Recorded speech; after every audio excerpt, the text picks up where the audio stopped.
আমরা যখন 2017 সালে ভবিষ্যৎ ডিজিটালাইজেশনের কাজ শুরু করি, সেই সময় থেকে অদ্যাবধি আমরা যে রেসপন্স আশা করেছিলাম মানুষের কাছে, মানুষ নিজের কাজ নিজে করবে, এইটা আসলে আমরা এখনো করে উঠতে পারি। এর একটা বড় কারণ হচ্ছে মানুষের প্রতি সচেতনতা।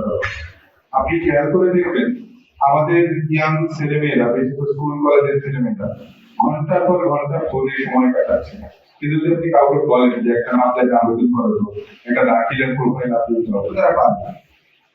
কারণ এই জিনিসটা যে কোনো কারণেই হোক ঐতিহাসিক ভাবে একটা ভীতি, একটা ঝামেলার কাজ মনে করা হয়। তো সেই জায়গা থেকেই ভবিষ্যৎ সপ্তাহে আমরা চেষ্টা করি মানুষকে আরো বেশি সচেতন করতে। সেবা তো আমরা নিয়মিত দিয়ে থাকি, কিন্তু সচেতন করার চেষ্টা করে থাকি আমরা, মানুষ যাতে নিজের কাজ নিজে করতে পারে। ডিজিটাল এই বাংলাদেশের ডিজিটাল যুগে আমরা যেভাবে কার্যক্রম এগিয়ে নেওয়ার চেষ্টা করছি, মাননীয় প্রধানমন্ত্রী জননেত্রী শেখ হাসিনার হাত ধরে বাংলাদেশ যেমন 2021 সালে ডিজিটাল বাংলাদেশ হয়েছে, আমরা যে 2041 সালে উন্নত সমৃদ্ধ বাংলাদেশ, স্মার্ট বাংলাদেশ, ক্যাশলেস বাংলাদেশ করতে চাচ্ছি, পেপারলেস বাংলাদেশ করতে চাচ্ছি, সেই অগ্রযাত্রায় সাধারণ মানুষের সহযোগিতা ছাড়া, সকলের সম্মিলিত উদ্যোগ ছাড়া কোনোভাবেই সেটা অর্জন করা সম্ভব নয়।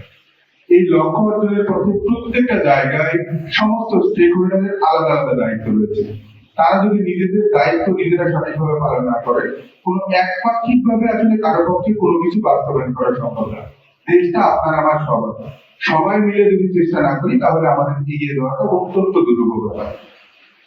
এখন আমাদের সেবা নিয়ে আপনাদের অনেক প্রশ্ন থাকতেই পারে, অনেক প্রশ্ন আছে। আপনাদের যদি কোনো প্রশ্ন থাকে, আমি আমার দরজা নরমালি প্রত্যেকটা জায়গায় যেটা করা হয়, প্রতি বুধবার গণস্মরণের দিনে সবার কথা শোনা হয়। আমার জন্য প্রতিদিন সবার দরজা খোলা। আমি অফিসে উপস্থিত থাকলে আপনাদের যে কোনো জানা না জানা প্রশ্ন থাকলে আপনারা আমার কাছে আসতে পারেন। আমার কোনো অফিসে কোনো স্টাফের দ্বারা আপনারা ভোগান্তির শিকার হলে আপনারা আমার কাছে আসতে পারেন, আমাকে জানাতে পারেন, আপনার সমস্যা জানাতে পারেন। আমি চেষ্টা করব আপনার প্রত্যেকটা সমস্যার সমাধান করে দেওয়ার, যেটা আমার পক্ষে করা সম্ভব আমি করে দেবো, যেটা আমি করে দিতে পারবো না সেটা কোথায় গেলে আপনি তার সমাধান পাবেন আমি সেই পথটা বলে দেওয়ার চেষ্টা করব।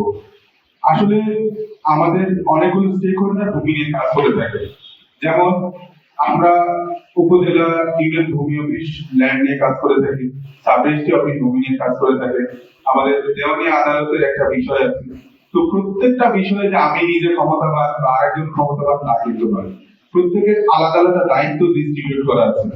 এই কারণে স্পেসিফিক ক্ষেত্রে কিছু ঝামেলা হয়ে যায়, যেটা আমাদের ইখতিয়ারের বাইরে, সেটা আমার কাছে দাবি করলে তখন আমি দিতে পারি না। হয়তো অনেক অসাধু চক্র আছে যারা বিভিন্ন ভাবে বলে থাকে যে না এটা এভাবে দিত। তো এই কথাগুলো কান না দিয়ে আপনাদের সেবা আপনারা নিজে গ্রহণ করার চেষ্টা করবেন। যদি আপনাদের কোনো সমস্যা থাকে, কোনো অসুবিধা হয়, আপনারা সরাসরি আমার সাথে যোগাযোগ করবেন। আমি চেষ্টা করবো আপনাদের সমস্যার সমাধান দেওয়ার জন্য।